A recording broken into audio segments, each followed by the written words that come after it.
Rajendra, Jonnadula. Hi guys. So we three primarily run this forum. So before I kind of start into today's agenda, let me, as always, thank our partners here at Convergence. They make this session possible. They provide this facility and the food and the required logistics for this to happen. So I want to definitely thank you for that. Dustin, you want to come up and talk about Convergence a little? Yes.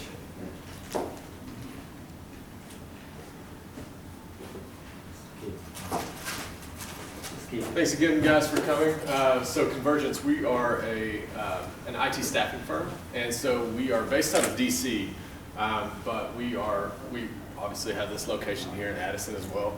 And so we have several clients around the Metroplex. And so if any of you guys are either one, looking for a new role, or two, hiring, we would definitely love to meet up with you. Oh, I didn't even know we had fun. I didn't know we had fun. Okay. The same slides. Yeah, so just go through pretty quick. But this is my team back here. So we have my recruiting manager, Brian. We have a couple recruiters, Rodney and Brett, and then Leah is our sales assistant. And so we are, like I said, based out of DC, and so we've been around since 2000 in Dallas for the last 9 years, since 2010. So, like I said, national recruiting capabilities, and then so we focus a lot mostly on contract, but a lot of contract to hire and permanent opportunities as well. We are a secret cleared facility, and then here recently we I guess had this staffing award from Innovaro. So we were judged by our clients and our consultants, and we were considered best in staffing from a Avaro standpoint. So we're happy about that. Here's just a quick little list of some of our clients here in DFW. So Capital One, Fannie, obviously Neiman Marcus with these guys, GM Financial, BNSF Railway, and NEC Corporation. So we're actually starting to do a little bit of work up in Plano with First United Bank as well. So trying to expand our portfolio. So with that said, like I mentioned, if anybody is hiring, please give us a call. And so here are a few different open roles that we have and have quite often. So full stack developers, front end, back end, informatica, big data, a lot of machine learning roles with these guys at Neiman, as well as GM Financial as well.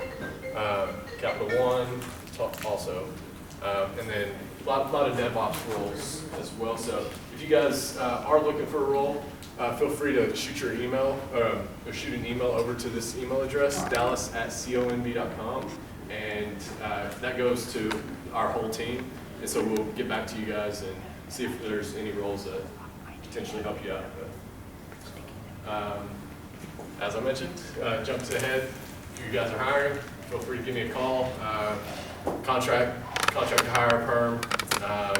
Definitely, we're a small company, so we can definitely be competitive on rates and all that kind of stuff as well. And again, thanks for letting us do this. Thank you. Much appreciated, and you guys enjoy. There's food, drinks, everything. Thank you.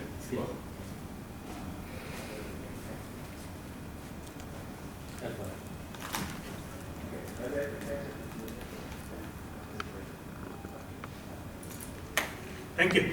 Thanks again, Dustin. So like I said, this is a November meetup session, and what we, the intent of this meetup, the reason we set up this meetup is to build a community of, machine learning enthusiasts in the DFW Metroplex, right? For machine learning enthusiasts to come together, and together we intend to kind of share our challenges and solve interesting problems. So that's the intent. We wanted people to come in, we wanted machine learning enthusiasts to come in, right?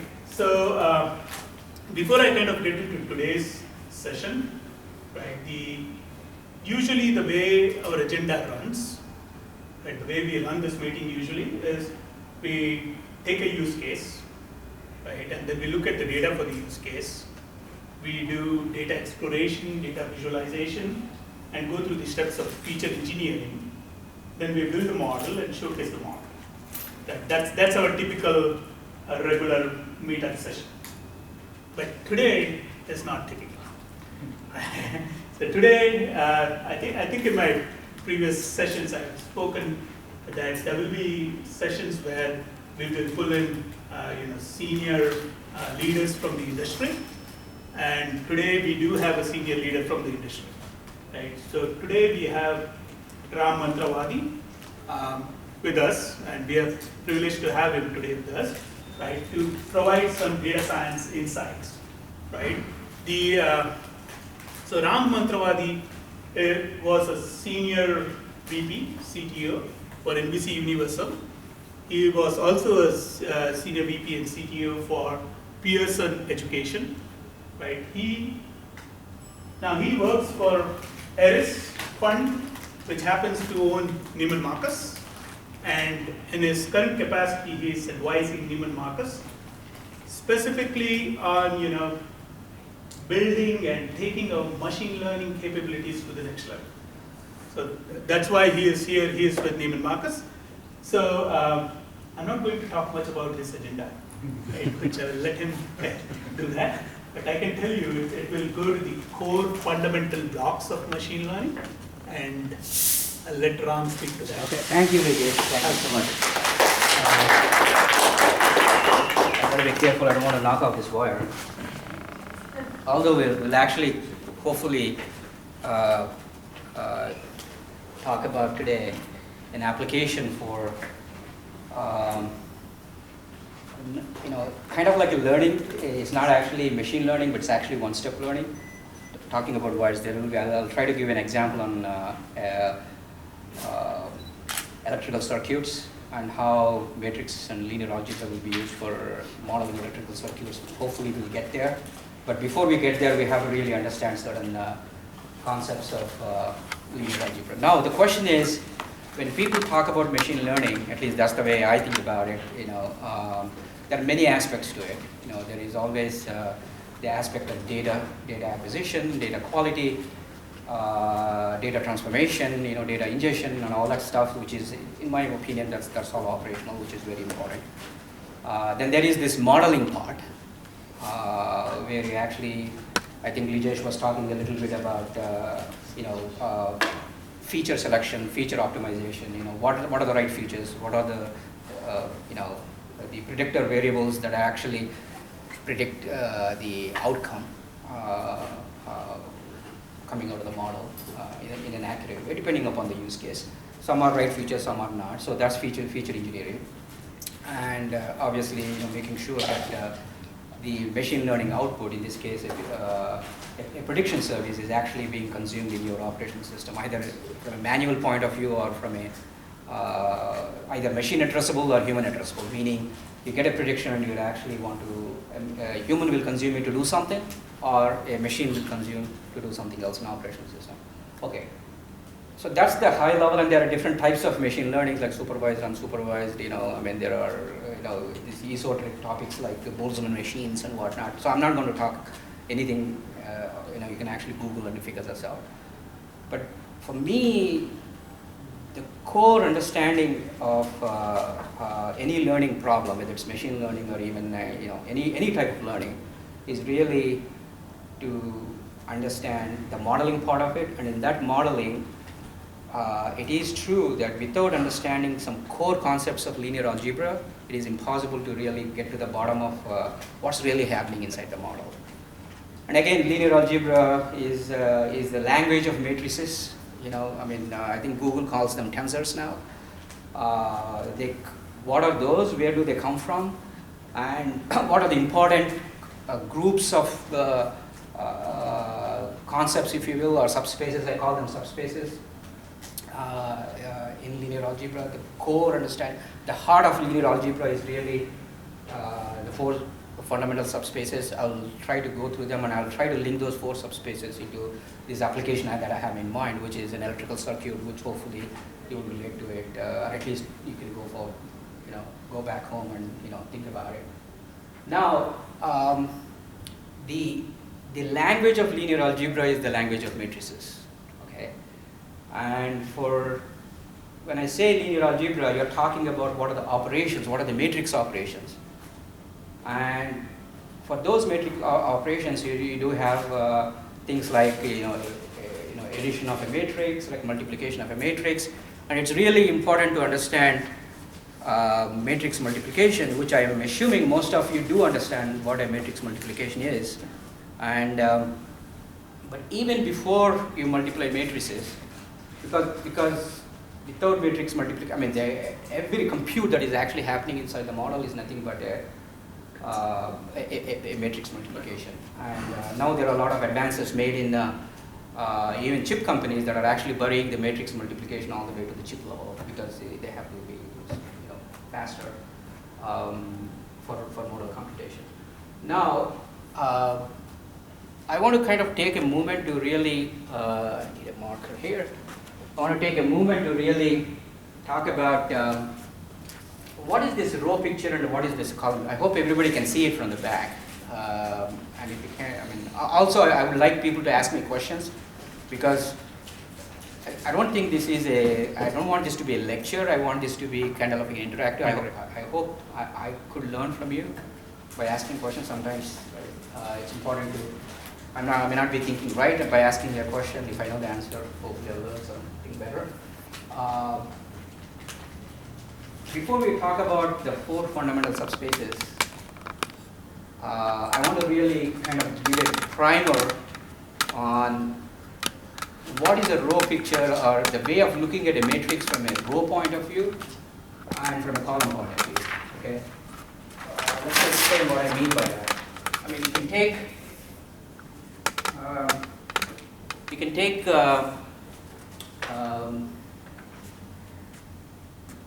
let's talk about row picture actually first. And I say row picture, I mean you really understand. You're looking at the matrix from a row point. Actually, what is a matrix? I mean, I'm actually going to put a couple of linear equations here. X plus 2y plus, I mean, everybody is familiar with this, right? I mean, these are just 2 linear equations in 2, actually maybe I should put x1, x2, x1 plus x2. These are just linear equations in 2 variables, right?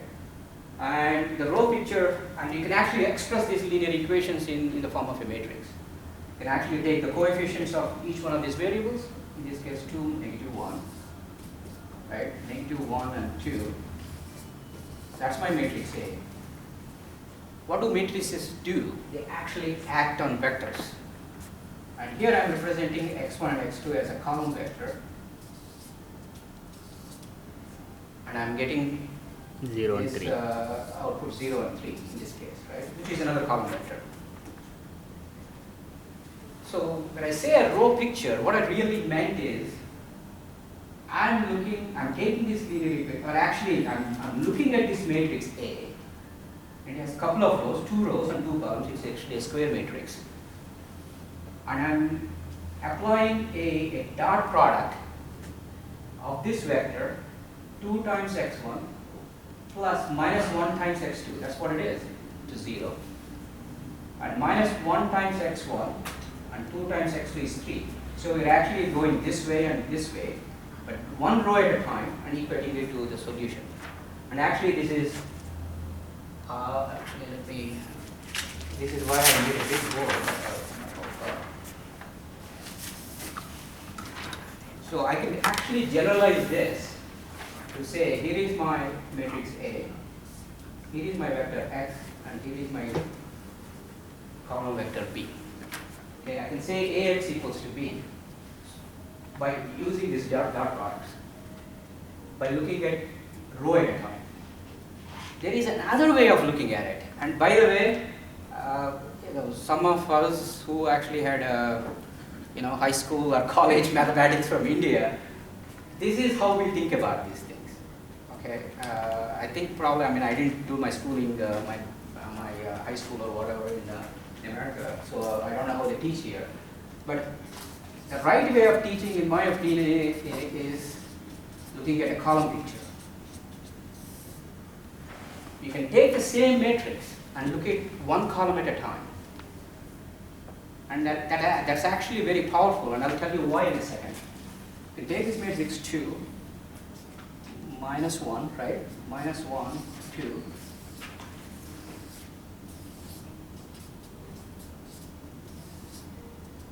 This is 0, 3, right?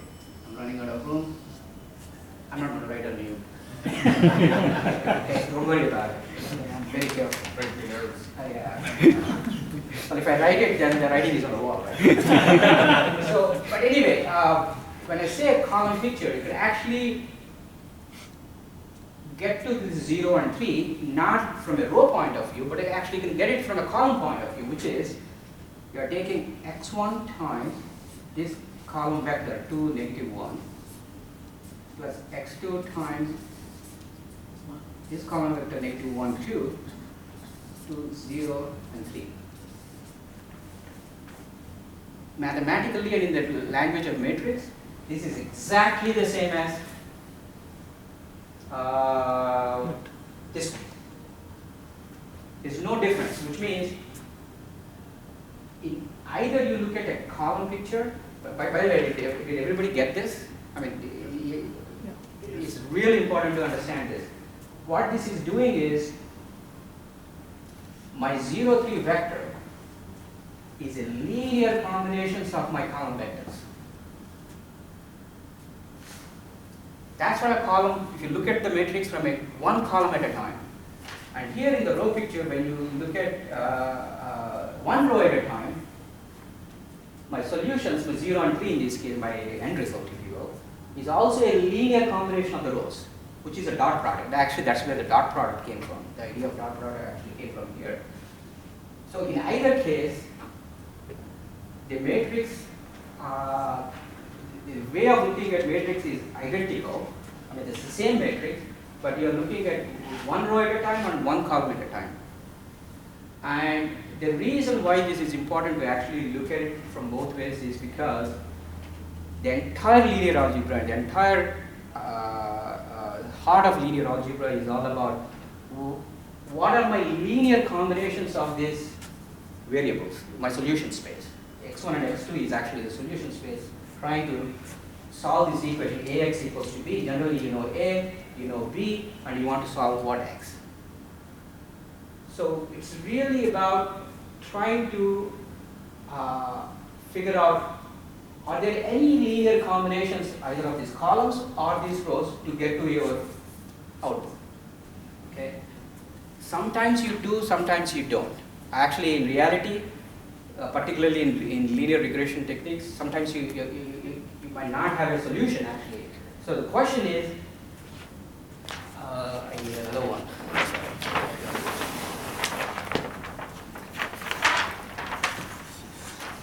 The question is,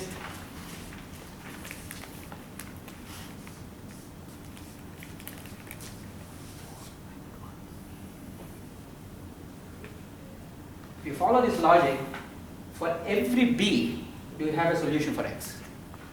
Sometimes you do, sometimes you don't. Then the next question is, when would you have a solution for B where Ax equals to B is satisfied? Okay? And the answer is, this B, which is a column vector, in this case, for this example it's 0, 3, must be in the same subspace as your columns. That means, and let me draw the picture for, yeah, I'm sorry, this is, this is,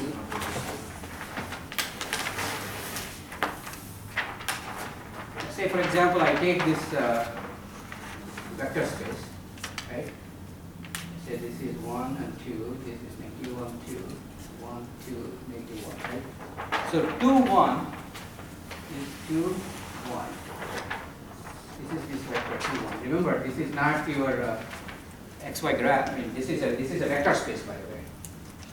And negative 1, 2, negative 1 and 2 is this one. and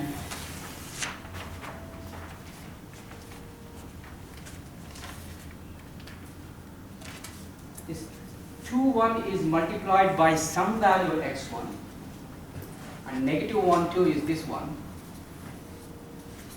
is multiplied by some value to get to this vector 0, 3. So 0, 3 would be x is 0, and x1 is 0.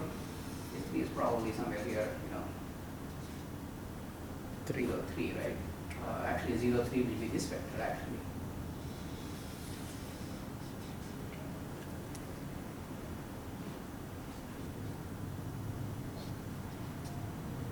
So what should you multiply to negative 1, which is x1, and you add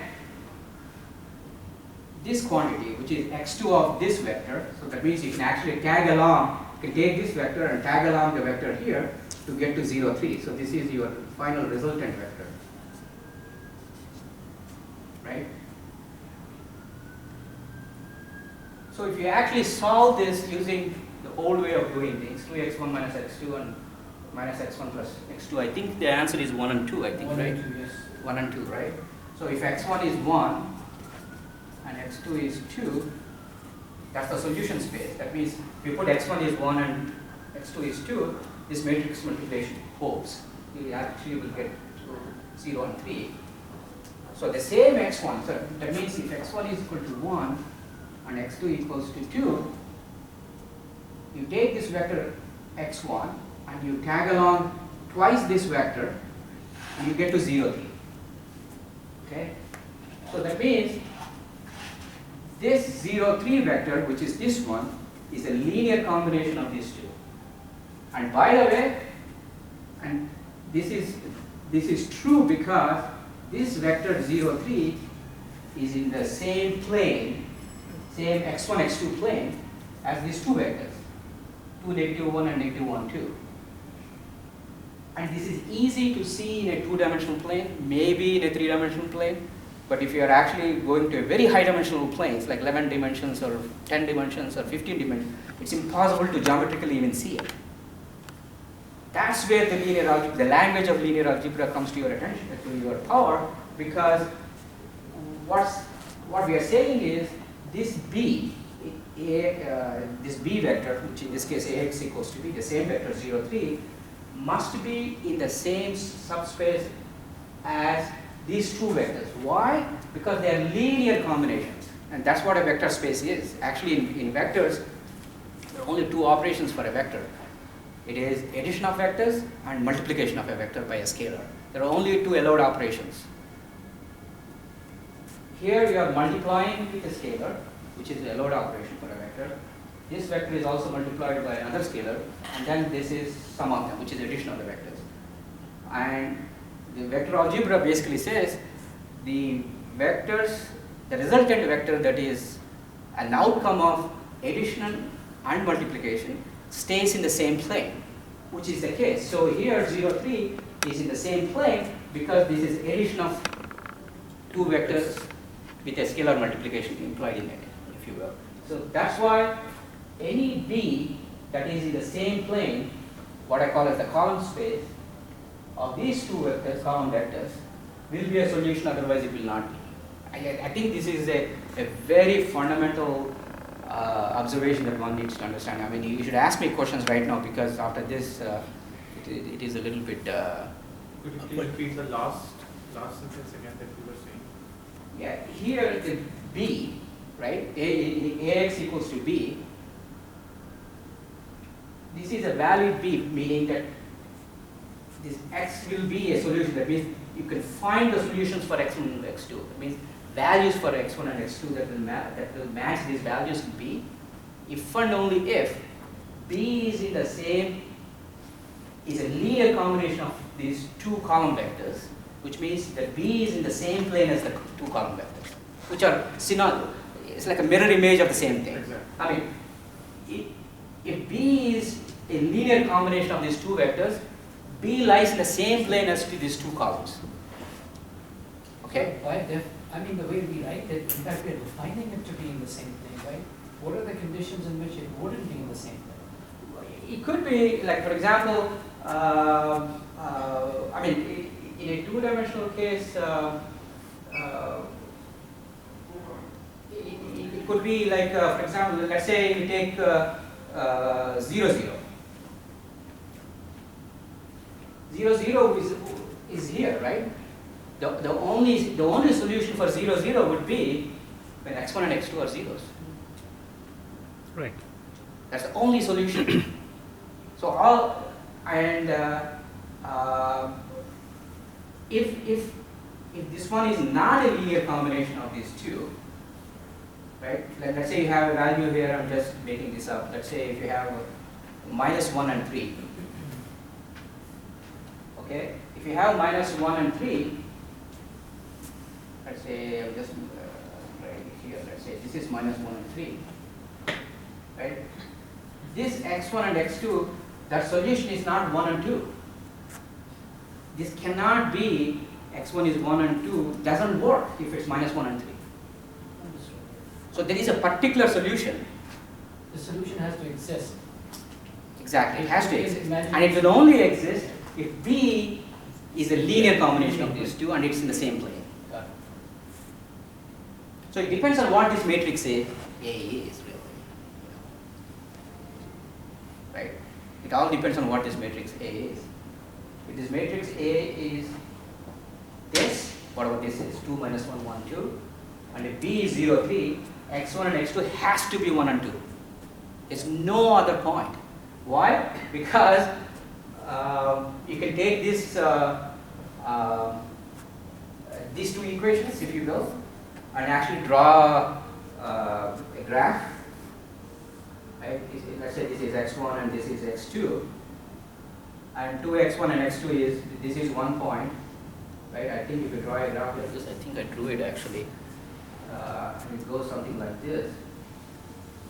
It meets here at 1 and 2. That's the only point they meet.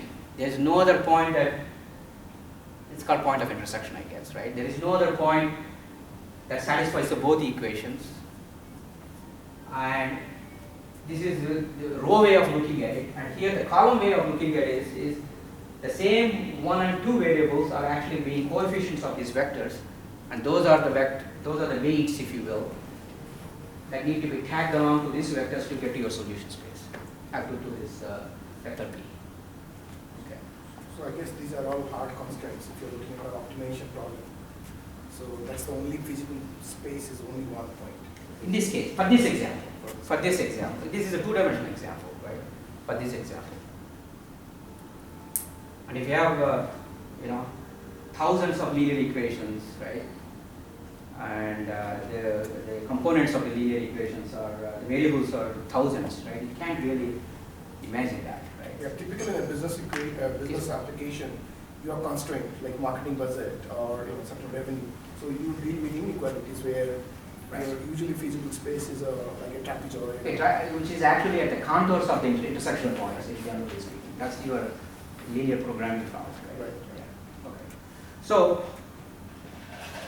I think this row picture and column picture, they are extremely important to really get to look at the matrix in two different ways, if you will.